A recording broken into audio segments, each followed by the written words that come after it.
Hello, everybody. Welcome to the Star Trek Deep Space Nine review show. My name is Fletcher. About to say hi is Data. What up? And you'll be pleased to know that I actually came up with a title for the podcast.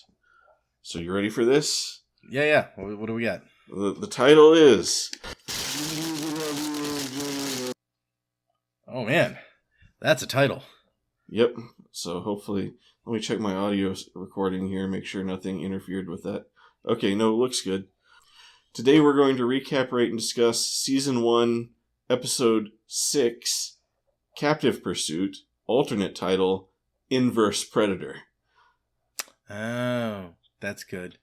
I couldn't come up with that. I'm like, a tisket, a toskit. No, that doesn't. So yeah, here we go. I almost like that. There will be full spoilers through this episode, and since we both have seen the whole series, possible accidental minor spoilers for later in the show, but we will try to avoid doing too much of that. So, this episode originally aired January 31st, 1993. And it's the first episode to air after Next Gen came back from its mid-season break. So, I didn't know that. Fancy. People were getting double Trek every week. Speaking about double Trek, let me double check what episode that was of TNG. I think it was Ship in a Bottle. See, I wasn't watching. I don't think I was watching these as they came out. I definitely wasn't the Deep Space Nine. When you say that, though, it reminds me of like watching Stargate and Stargate Atlantis as they came out, because those I did, and they were like part of the same, like them and Farscape or something on Sci-Fi Channel. See, like back when I was this age in 1993, I wasn't like savvy enough to really know the difference between if I was watching like a new Next Gen episode or a syndicated one, so it wouldn't have really made a difference to me. Yeah, it was Ship in a Bottle. Yeah, that's a good one. Which I was thinking of. I was thinking of that. That is a good episode. And I was thinking that's kind of almost like a Futurama premise if you took it a little further. Because it's like them playing this one-up game of trying to trap each other in fake realities. Yeah, no, I agree. That makes sense. I've been watching through, like, the return seasons of Futurama because it's been so long, and I could totally see that being in there. But it just makes me think of, because, you got Barkley in there. Barkley. Accidentally releasing... what's his name? Moriarty. Mm-hmm. And I just watched. I'm rewatching like 3 shows at the same time now, just because I found out that I had Hulu access, and so I'm like, okay, well, I'm watching Futurama. I started rewatching Archer because there's seasons of Archer I haven't seen. And there's a new one coming out, isn't there? Yeah. And then I randomly started after we talked about it on here a few episodes ago. I started watching Babylon 5 again, and I just watched the episode of Babylon 5 where that guy guest stars. Barkley? Yeah, I'm trying to remember his name now. But Dwight Schultz? Dwight. I was like, it's Dwight something. Yeah, I was right. Is that correct? I keep wanting to be like Dwight Schrute, and I'm like, nope, that's that other thing from The Office. Yes. Yeah, Dwight Schultz, that's right. And, I mean, even like, TNG being one of my favorite all-time shows, he's still like... Murdoch from the A-Team in my brain always, everywhere I see him.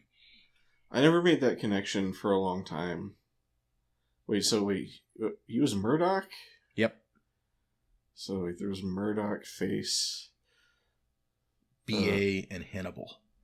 Okay, yeah. Yeah, that's right. Yeah, Murdoch was the crazy guy. Yep, Howling Mad Murdoch. Favorite character. Yeah, for some reason I just never made that connection. Like, A-Team was just one of those shows that, like, it's just one of those 80s shows. I don't know how to describe it. It is like the quintessential 80s show, which isn't a good thing generally, but I was a fan. Yeah, you don't generally follow it for its, like, characters and amazing, like, story arcs. Yeah. I mean, yeah, it's like so many others of that, and most of them I'm like not interested. It's like you got like Knight Rider or just these other like action shows that I couldn't tell you. In fact, I couldn't tell you any. I don't think I could even describe an episode of Knight Rider all these years later, let alone like any story arcs or anything that happened in that episode. Did that show have story arcs? Yeah, I mean, I don't know. I don't think so. What else? What were the other action shows? I guess like MacGyver. Like they all had the same like aesthetic to them, and most of them I wasn't at all interested in, but that was one that I got into. Because A-Team could kind of fake being violent. Yeah. Even though it was like nobody ever got hurt. Right, they're always shooting guns like in the most ridiculous way, and like there's bullets everywhere, and nobody ever gets hurt. And A-Team has Mr. T, so like. Yeah, there's that. Can't beat that. Anyway, were we talking about Deep Space Nine? Yeah, we got way off topic. Okay, recap of this episode of Deep Space Nine. Cisco is handling a sexual harassment complaint against Quark. Oh my gosh, I'm sorry, but this episode has 2 of the most weird random Quark moments, and this is the first one where it's just like, we're going to start out with like a sexual harassment claim against Quark, and I'm like, this is a character that we're supposed to like kind of like, right? This is like a little too, I think, did I write it down on this piece of paper? Paints Quark as even more of a scumbag than we're used to. Yeah, he writes it into his employment contracts that you have to like provide certain sexual favors. Yeah. And I like the way that she puts it. It's not in the fine print. It's in the Ferengi print. Yeah, yeah. I have that noted down. Also, it's like, is that like a racist like expression in Star Trek for the fine print? Yep. And then I do kind of admire it because I looked it up, and this was just a little over a year after the Clarence Thomas, Anita Hill controversy. I don't know if you know too much about that. Not really. It was basically, Clarence Thomas, who recently made news for being instrumental in overturning Roe versus Wade. So in late 1991, he was appointed to the Supreme Court, and this lady, Anita Hill, came forward and accused him of some various sexual harassment and hostile work environment stuff that she had to endure when she worked for him, including I guess he went to a porno theater one time and saw a porno starring a guy named Long Dong Silver. Okay. And he, I guess, went around his whole office like just raving about this porno and this Long Dong Silver actor. And she was like, I wasn't too comfortable with that. And some other stuff. But it was kind of like, it's kind of credited with bringing sexual harassment into the national kind of like, so it's kind of like a pre-Me Too almost. Because I think a lot of people kind of were like, oh, we can speak up about this stuff. So I think this is kind of like Deep Space Nine trying to be progressive and like, because I don't think you would ever hear the words sexual harassment on like Next Generation. Yeah, no, probably not. You don't have a character like Quark who can do that and be allowed to come back next week. Yeah. So, but so it is weird, but I do kind of admire it in a way. And Cisco handles it really well, I feel like. And I read something that said the original writing in the scene, it makes the whole thing even a little bit weirder. Like there's an implication that she's kind of into Cisco, and she's like, "Come by and see me sometime." Yeah, I'm like, that's not appropriate for this scene at all. Yeah. And then this part I made a note of because it was my favorite. It says the script describes her as an alien woman in casual clothes. She has a terrific body, but is intelligent, not a ditz. Though a little nervous here. Oh my gosh. Yeah, I'm glad they fixed that stuff up. She's kind of a weird looking alien though, but I kind of, just with all the aliens in the show, I feel like I wonder if the makeup people get excited for that, or if they start to like dread it.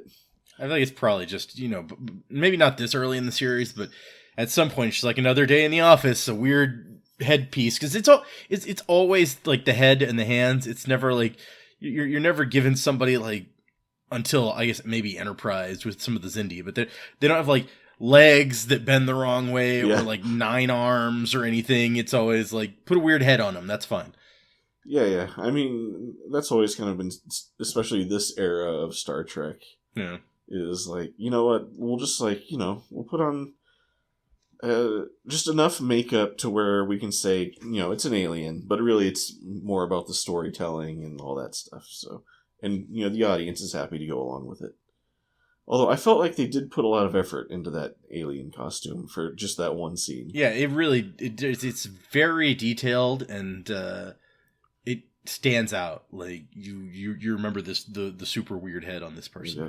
So I kind of wonder if like the makeup people like did that, and it's like, okay, remember you also have to do Tosk and the Hunters, and they were like, oh. Anyway, okay.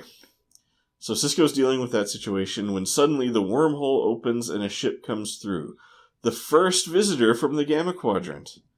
They hail this newcomer and welcome him to the Alpha Quadrant, naively overlooking the fact that everybody's name for their home region of space is probably some version of the Alpha Quadrant. Interesting point. This new alien seems a little on edge and suspicious, but his ship is damaged, so he accepts Deep Space Nine's offer to let him dock and repair. O'Brien boards the new alien ship to greet him, but at first cannot see the alien because it has invisibility powers. The new creature introduces itself simply as Tosk. O'Brien asks how the ship got damaged, and Tosk simply says it got banged up in the wormhole. Lies. Lies. These aliens, they're always full of lies. O'Brien gives Tosk a tour around the station, during which O'Brien's phaser sets off the weapon sensors at the entrance to the promenade. This will certainly not be an important detail later. I was going to say, do we ever see these before or after the weapon sensors at the doorway to the promenade?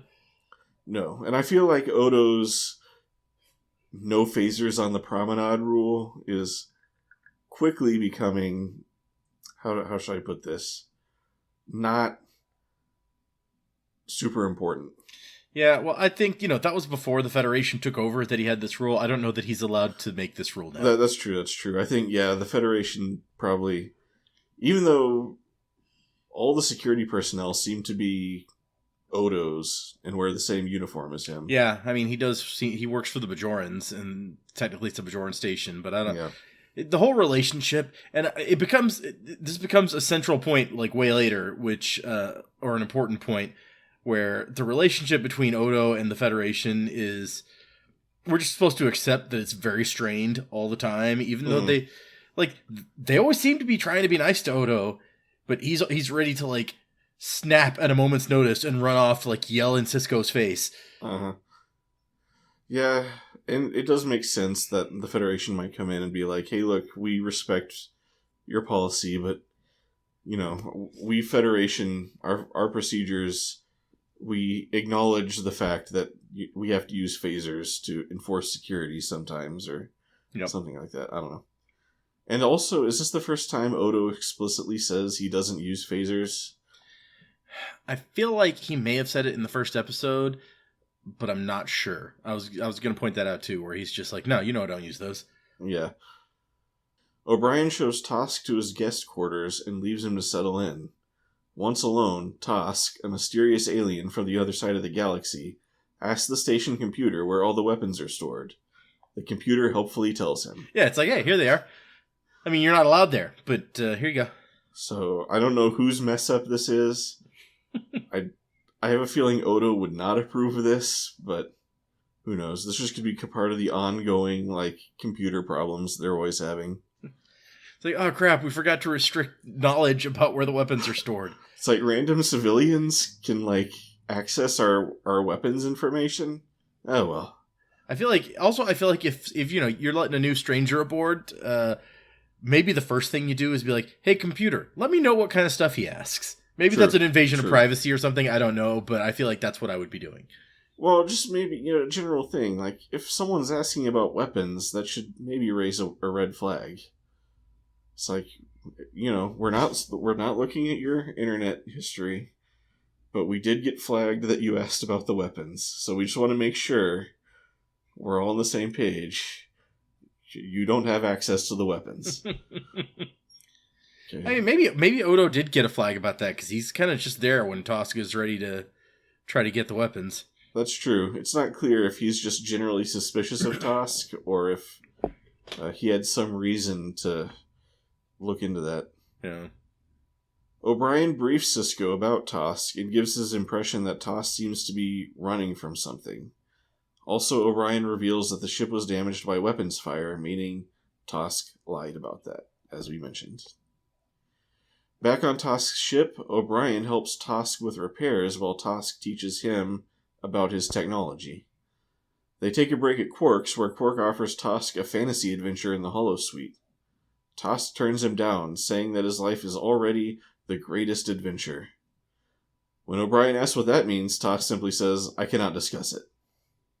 Well, you shouldn't have brought it up then, dude. I mean, if my life was already the greatest adventure, I would have a problem not bragging about it also, but yeah, I mean, take your code of silence a little bit more seriously.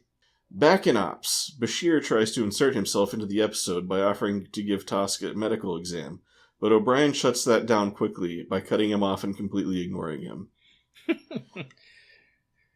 Also, this plan implies kind of poor medical ethics on Dr. Bashir's part.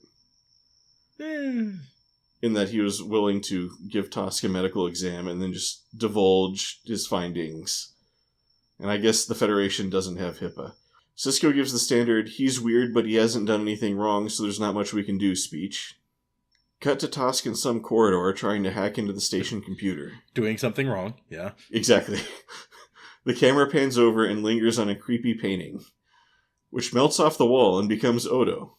Odo arrests Tosk after Tosk makes a fairly ineffective attempt to run away. Tosk is kind of a tongue-twistery name.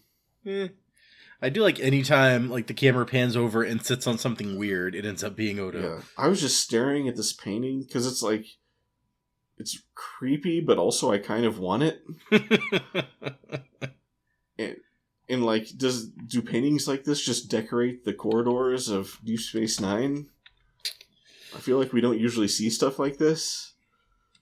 That's a good. Now I'm going to be looking out for paintings on the walls. Yeah, and this is just another thing where it's did Odo steal this painting, and now it's in his collection of stuff he's impersonated, or did he transform into this painting and he chose the subject matter himself?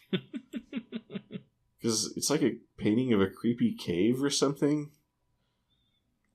I don't know. I presume it's supposed to be like a Cardassian painting, or. Yeah, I had to bring up a picture to be reminded of it. It's weird, all right. Anyway, in jail, Tosk still won't say what's going on, except to ask to be allowed to die with honor. Luckily, some more aliens come through the wormhole to clear everything up. They disable Deep Space Nine's shields, worryingly, and beam onto the station, fighting their way to the brig. Why they couldn't have just beamed to the brig is not clear. Their apparent leader finds Tosk in a cell and seems very upset that Tosk was captured alive.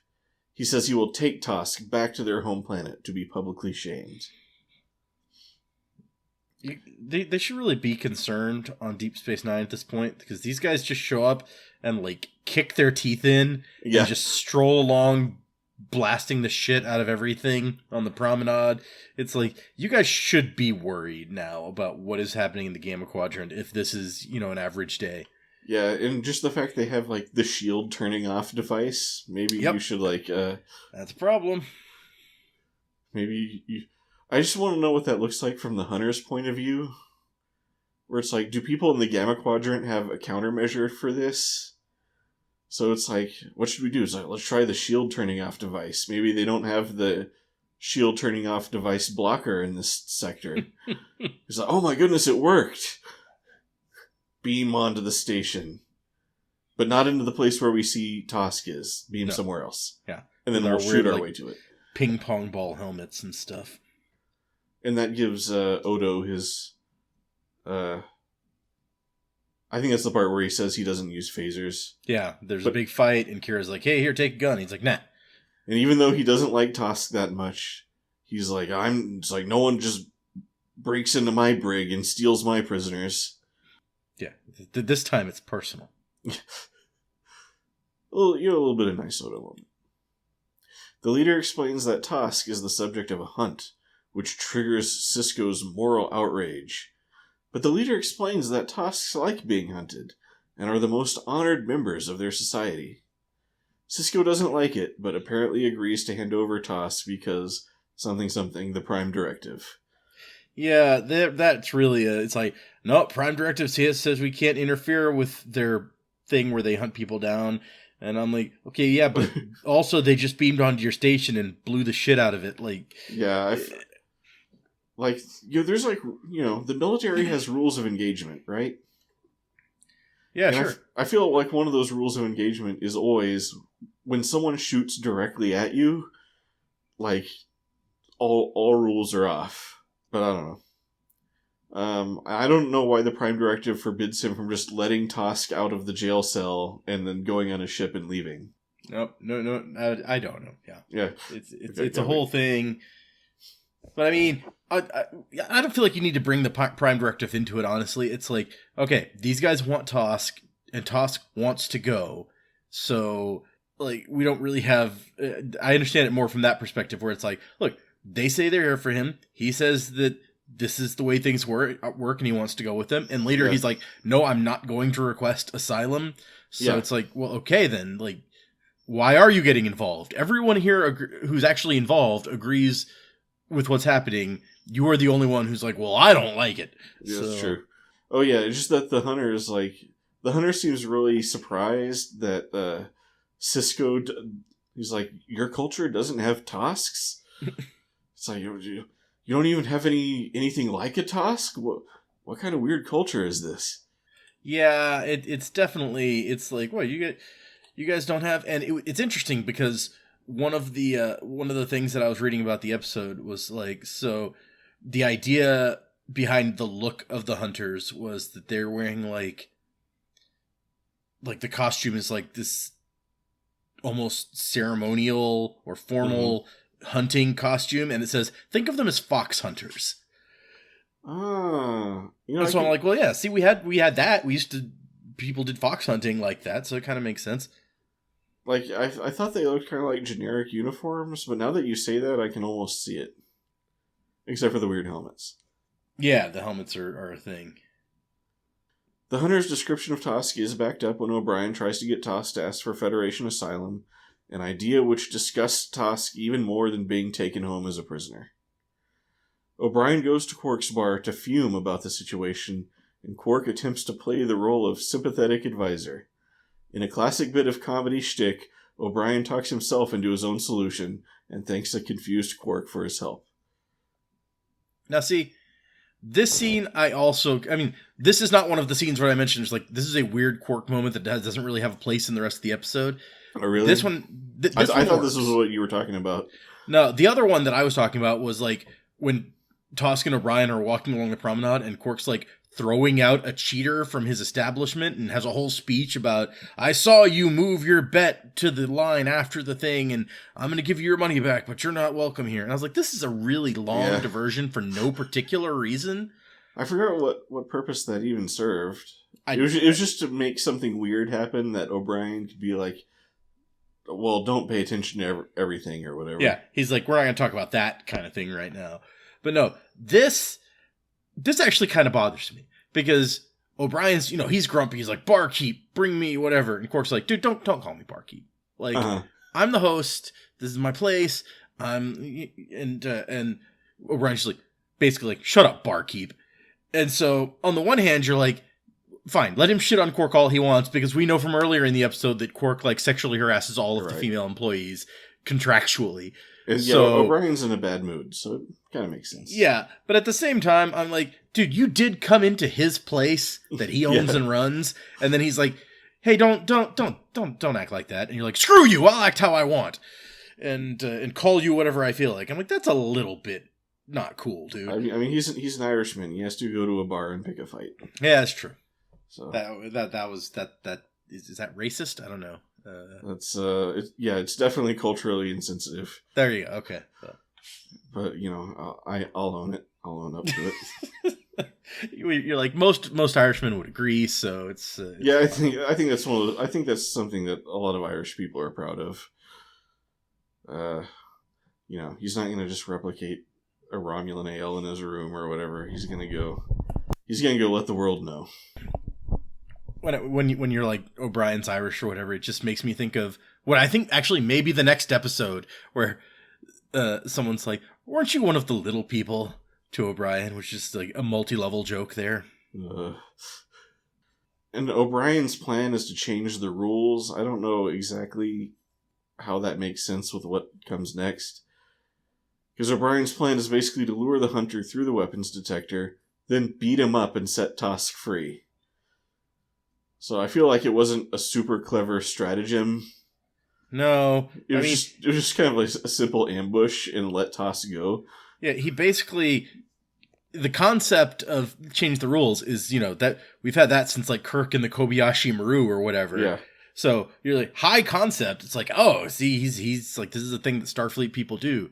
And then, when it comes down to it, it's like, I'm going to blow one of our visiting aliens up, and then me and Tosk are going to run for it. Like, that's not changing the rules so much as, like, you're really just violating everything that you are committed to upholding. Yeah. You hear something like that, you expect, like, so many Star Trek episodes of, like, we've established the rules, then we find a way to exploit a loophole in the rules or something. Yeah. Like that time Picard was negotiating with the Shellyak or whatever those guys were called. Oh yeah, yep, the Shellyak, and he used their just ridiculous Byzantine rules against them until they gave in and were like, okay, whatever, never mind.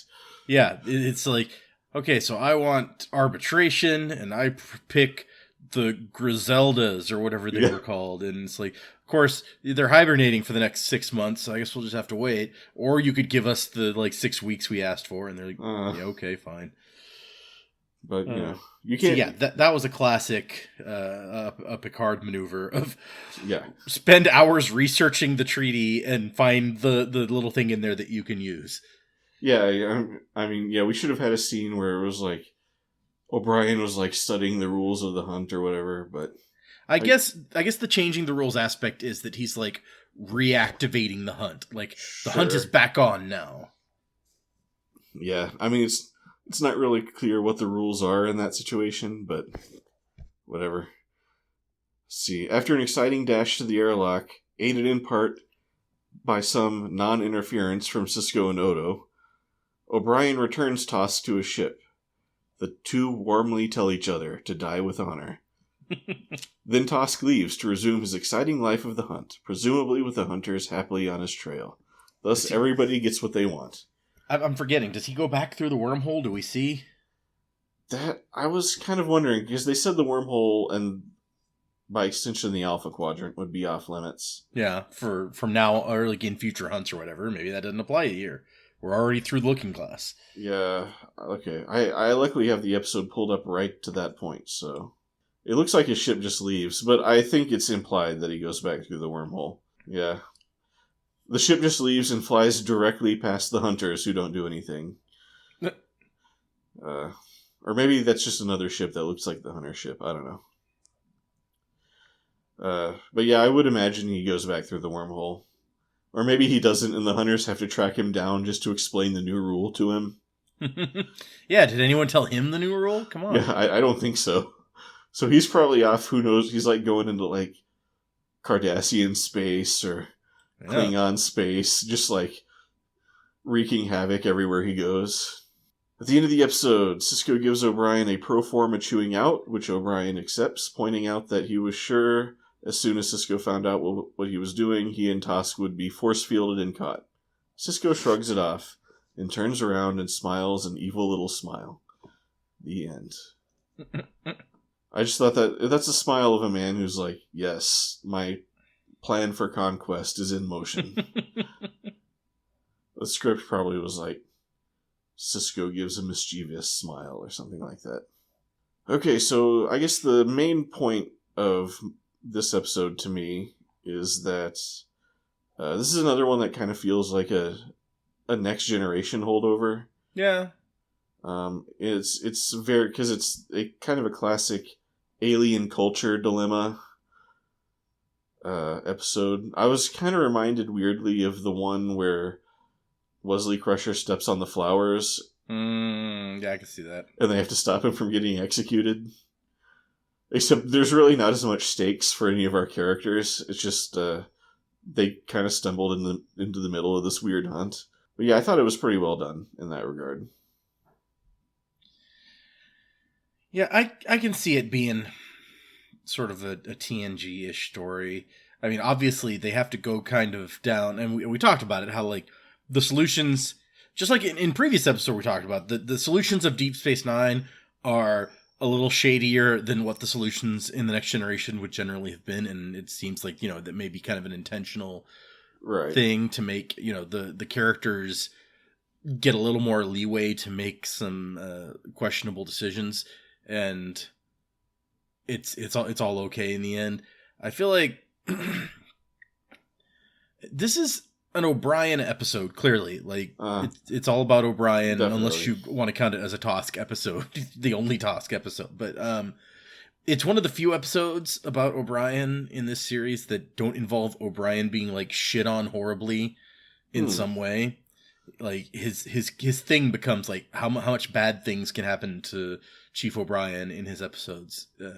But it's an O'Brien episode that I don't feel like takes him anywhere. Yeah, I mean, it kind of reminds me of what was the Hugh episode? Iborg? Yeah, of Next Gen. And it's the first Hugh episode. He comes back, but sure. But it's the one where that's the one I'm thinking of, right? Where Geordi kind of makes friends with Hugh. Yeah, Iborg. Yeah. So it's kind of like that, except it's not even as deep as that, really. Right. O'Brien just kind of like makes drinking buddies with this alien. And also, I have noted, shouldn't Keiko be in this episode?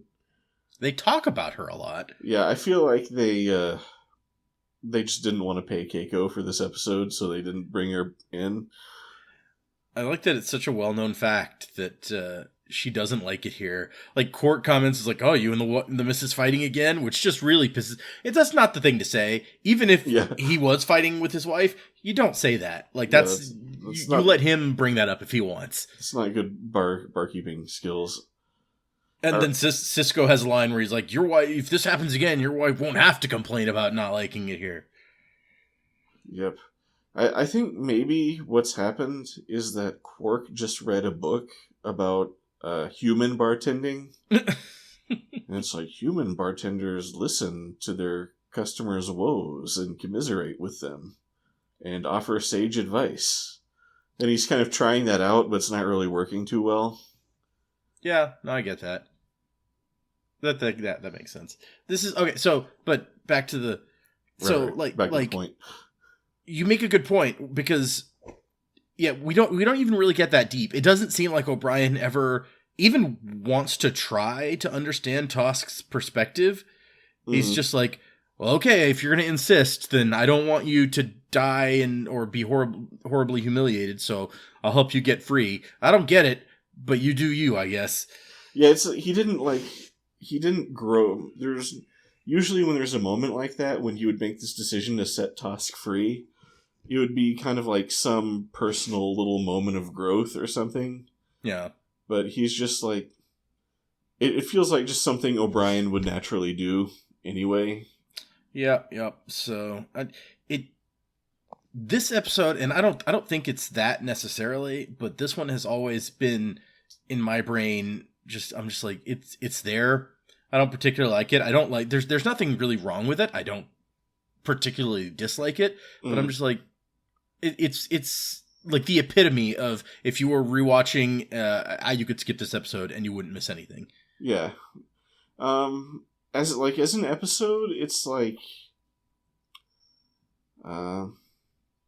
it's like nothing special, but I really love the concept of the Tosk. like the creature who lives to outwit the hunters for another day. Like, I would watch a whole TV show about Tosk. I feel like there have been TV shows like this. I can't think of what it would be, though. Like, not Tosk on Deep Space Nine, but like, But Tosk. Tosk out being full-on Tosk. And like heading out to a different planet to hide from the hunters every episode and trying to evade. Yeah. I mean, in a way, that's almost the A-Team, because they're constantly on the run from, the government trying to re-imprison them, and they're working to help people at the same time. So that's what the show would be. It's like Tosk has a new adventure where he meets some people and learns a valuable lesson or helps somebody in need while at the same time trying to evade capture. Yeah, it's like, the way I see it, it's just because I think at one point O'Brien calls him like the ultimate straight man or whatever. Yeah. It's like Tosk would almost be just like inadvertently helping people with their problems while like, just doing his Tosk stuff. Like, he would say something really simple, and, like, they would take it as sage wisdom of the Tosk. I was like, I know that this show sounds familiar, and so I was, like, Googling, like, guy on the run show to see if there were other ones, and this guy's like, whatever happened to the man on the run genre of TV show, and then points to all of these shows that are, like, about that, basically, like The Incredible Hulk, Fugitive, Kung Fu. I guess Avatar The Last Airbender is kind of man on the run also. Interesting. So, sorry, I'm reading this topic where people are bringing up the various person on the run TV series. What about the dude in Walter's favorite show, Branded? Branded! They say he ran away. I remember watching that movie at one point and being like, I gotta find out more about this show, and then discovering that it's like this such a small show that didn't have nearly as many episodes as they were like calling out. So I guess this is Big Lebowski takes place in an alternate universe. Is what you're saying. Where Branded hit it really big. Yes. Okay, so that show had 48 episodes, 13 in black and white, 35 in color. Nice. See, we were making a point about... Oh yeah, Tosk. Yeah, so as an episode, I agree, kind of weak, but I like the Tosk. I mean, I really love Tosk the character. Yeah, the way he's portrayed, and just the premise of the Tosk. Yeah, that's fair. I mean, I feel like the last episode, I was in that same position where it was like Babel. It was like, okay, overall, not the strongest episode, but I just had a fondness for the concept, and so I'm like, I'm gonna rate this positively because I think conceptually it's cool. I don't think that they, did an amazing job with it in this episode, but I like it. And so this I can. You're just coming from that same sort of place. I get it. Oh, okay, so I have 2 more points here. Just a quick one. Is the title a reference to something? It sounds like it should be. Like, is there a movie or something called Captive Pursuit? That's a good question. Let's see if there's any mention of the episode title. Usually if it's based on something, then it'll say in the wiki. Let me see. The story of the episode is based on The Most Dangerous Game. Well, I mean, pretty loosely. Yeah, I mean, I wouldn't say based on. The working title of the episode was A Matter of Breeding, which okay, Captive Pursuit was much better than that. That barely makes even any sense for the episode. Except it's kind of a pun on the fact that the Tosks are bred for the hunt. Yeah. Yeah, I'm not seeing anything talking about what the name of the episode is based on, so maybe not. Huh. Yeah, I don't... Because it's just kind of a weird combination of words. Apparently it's Colm Meaney's favorite episode of the first season. I can't blame him for that. Yeah. He gets some acting to do. Why not? Yeah. It looked like he probably had fun, like, shooting that episode. And, okay, so I'm kind of curious, what are the hunt rules? Like, is there any way a Tosk could ever win a hunt? That is an excellent question. I got the impression from the way they talked that probably not. It's like they will keep hunting until they get you. But I mean, maybe. I mean, you could escape. Yeah. You could end up on some planet. We've seen plenty of Star Trek episodes where they end up on a planet and it's like, oh, it was there. There's like this 1 5-minute period where you can access this planet, and otherwise no one can get in or out. So he could find his way to one of those places. You'd probably be upset getting trapped on like a planet like that, though. Might not be thrilled. But I was wondering, like, what if a Tosk is just too good for the hunters? And the hunters, like, can't catch him. I feel like that, I don't remember any details. I feel like that's an episode of Voyager, like with the Hirochin or something. Yeah, they're like so determined, and their prey is just too good. But I really couldn't say for sure. I may be making that up. Because the Tosk wants to die with honor. So the Tosk wants to eventually be caught. But, you know, I think he wants to be caught by a worthy hunter or whatever. Yeah, maybe. So, like, would the Tosk just get really annoyed after a while that the hunters are too crappy? I wonder if the Tosk, like, has some sort of built-in timer or whatever, where it's like, if he's loose for so long, then he just dies, and that's the win. Okay, yeah, I guess... And that could be, like, you know, that could be the ultimate honor, making it to the end of your life cycle or whatever. Yeah. Oh, yeah, that could be it. Like, there could be, like, a hall of Tosks who couldn't be caught and just died of the equivalent of Tosk old age. Yeah. I mean, the metabolism must be crazy, because he's just like, I only have to sleep 17 minutes a day, and also, I don't need food because I have liquid nutrients all over my body, and I'm like, but wouldn't you still need to replenish at some point? I don't understand. I don't know if that just meant, like, he never needs food, or he just very rarely needs food, because part of his punishment was going to be that, like, children were going to feed him out of pity. Yeah, that's true. The thing is, I feel like if you are in this situation where you anticipate being on the run, maybe not have access to food often, it makes sense that he's bred to not need food often. Mm-hmm. But at the same time, if you find a place where it's like, hey, you're safe for a little while, you've access to all the food you want, you would think that you start stocking up and, like, you know, eat a bunch of food so that when the time comes to run again, you're ready. That's true. Yeah. Yeah, logically, he should just be, like, ordering tons and tons of nutrition out of the replicator. Yeah. Until getting ready for the next time the hunters find him. And is Tosk allowed to kill? I mean, he shot 3 guys, but did those guys die? Nobody seemed, like, worried about that. His first instinct when he arrives is to try to find some weapons. So I assume that, yes, he's allowed to kill them, but who knows? Okay. So that adds to the most dangerous game aspect of the hunt, where Tosk can kill you. Did you see the new Predator movie, Prey? No, I haven't yet. I keep hearing positive things about it, but I haven't watched it. I watched it, or I watched the first half, but it was late at night and I fell asleep and I haven't finished it yet. But it's a pretty interesting concept where, you know, what happens if the Predator comes up against a culture that has to hunt to survive, and they're all experts on hunting. Because basically the setup for the movie is it's this Native American girl, and she wants to do a ritual where you earn ultimate hunter status by hunting something that's hunting you. And so okay, yeah. And then she crosses paths with the Predator, and so I think that's what the title of the movie is supposed to be alluding to, is that the Predator becomes the prey.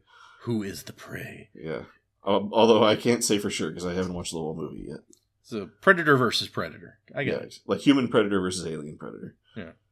Except, it's like the Predator with the advantage of technology and versus the Predator with the advantage, like the home field advantage. I was about to say, I assume that we're on ground that she knows and she has not ended up on a different planet hunting Predators. Right. So, it's just like the Predator just shows up in the 1700s Great Plains or whatever to do some predatoring.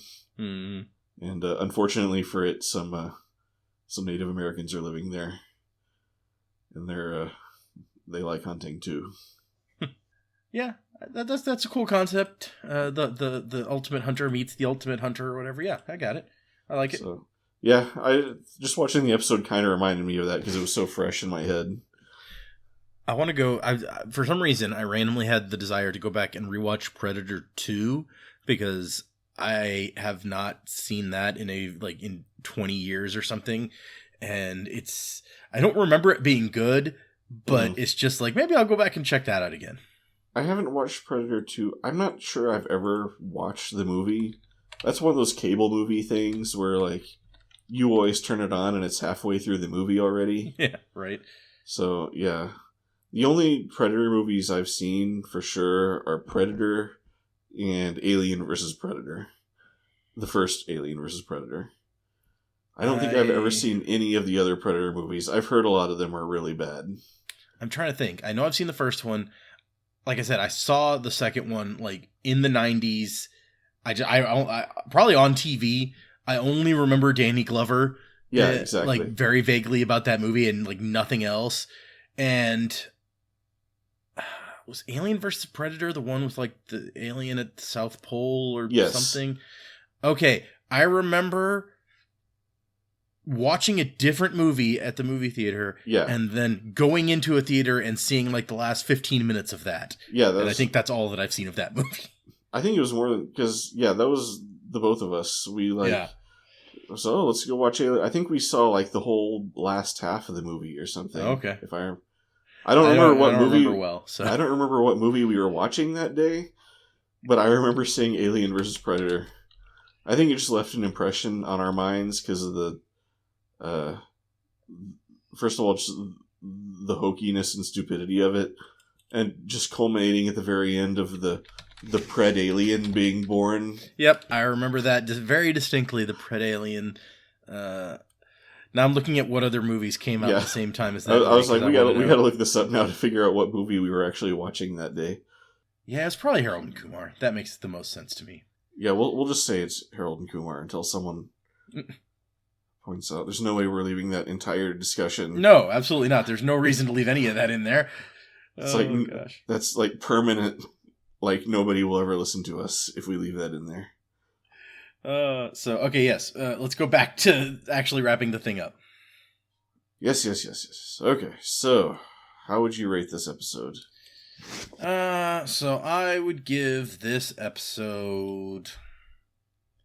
I'm gonna call it a lieutenant. Solid lieutenant. Yeah. I don't like it. It's just slightly on the dislike end for me. And it's like I don't particularly like it, but I don't hate it or anything. I don't find stuff wrong with it. I just don't.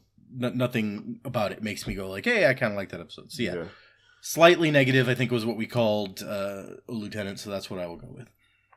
Yeah, I feel like just because I just love Tosk so much. I just love that guy and the whole premise. But I don't like. I really want to give it a commander, but I don't think I have it in me to push it up that high. So I will give it a lieutenant commander, but I will put it ahead of Babel, which I also gave that rank. So we're gonna need a really good episode and a really bad episode, because I think I've now rated all the ranks except for like ensign and captains. So yeah. Yep. I'm gonna need season 1 to provide. Yep, I know there's some really bad ones coming this season.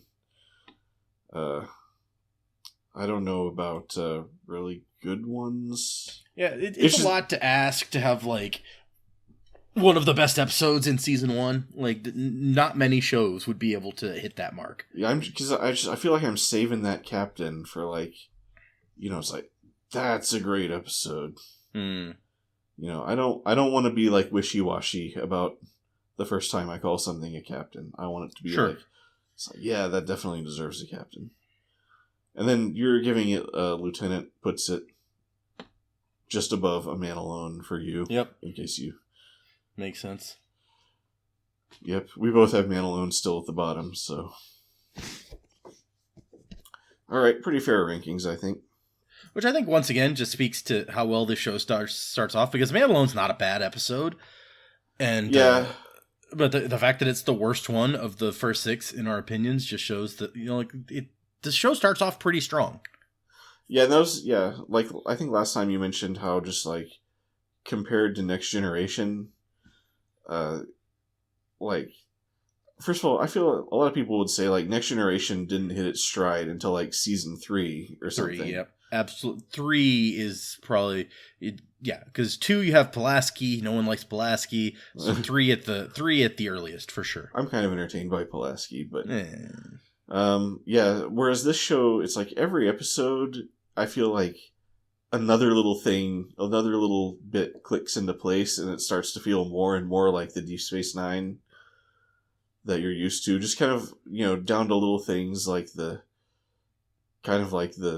establishing shots, or just the little character, performances, the music stings. Mm-hmm. It just, it all starts feeling just very Deep Space Nine-y. A little bit at a time.